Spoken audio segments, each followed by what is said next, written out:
We were childhood friends, running a trucking business together. A net profit of over $350,000 a year. At the end of year split, he tossed me an envelope with $8,000 cash. Buddy, he said, you don't own the rig. This is for your trouble. I looked at him and his wife, celebrating their new BMW and their new house, and I smiled as I took the money. What he didn't know was that over the years, I hadn't just memorized every route, I had gotten to know every single client. The day I rolled up in my own tractor trailer and snatched his biggest contract right from under him, he completely lost his mind. Rick shoved a thick envelope into my hand and clapped me on the shoulder. Mark, my man, it's been a long year. His voice was thick with booze and a condescending sort of charity. I squeezed the envelope. It wasn't thin, but it wasn't fat either. The bills inside were so crisp they felt sharp. Rick, what's this? $8,000. A little something for your trouble. He grinned, showing off teeth stained yellow from years of smoking and drinking. It was a good year. We cleared $350,000, net. You don't have a truck in the game, you're just riding along, so that's a damn good piece of change for you. 350,000. 8,000. The two numbers exploded in my head, leaving a dull ringing in their wake. My heart plummeted, a lead weight in my chest. His wife, Brenda, clung to his arm, dangling the keys to a brand new BMW. The blue and white logo seemed to burn into my eyes. Mark, you just keep working hard for my Rick next year, and we'll take care of you.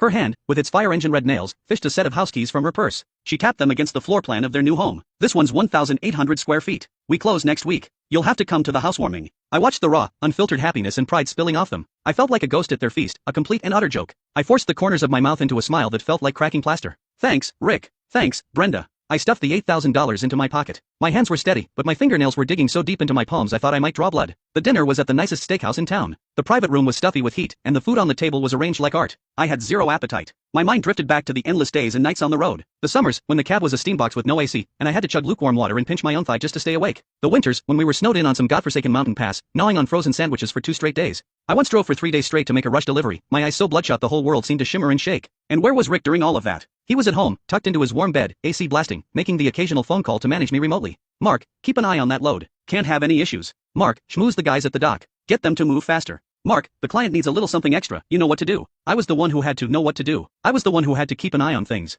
I was the one changing tires in a blizzard and laying down planks in the mud. And he was the boss, reaping all the rewards. All because the title of that tractor trailer had his name on it. Here, Mark, have some lobster. You need to put some meat on your bones. You're all skin and bones from the road, Brenda said, dropping a piece into my bowl with the kind of pity you'd show a distant, poor relative. Yeah, trucking's a tough life, Rick chimed in, taking a sip of his whiskey. But that's what being a man is about. You gotta have something to strive for. His something to strive for was the BMW key fob in his hand and the new house keys in his wife's. My something to strive for was the $8 grand in my pocket. My trouble money. I kept my head down, pushing rice around my bowl, saying nothing. Every grain felt like sand scratching my throat. Humiliation and rage churned in my gut like molten iron. 4 years. We'd been partners for 4 years. Every route, every client, every way station attendant with a bad attitude, I knew them all. I'd learned them through sweat and sleepless nights. I had an encrypted file on my phone. In it were the contact details for every single client. Their shipping schedules, their bottom line prices, even what brand of cigars they liked or what kind of coffee they drank. Rick knew none of this. He just knew how to watch the numbers climb in his bank account each month.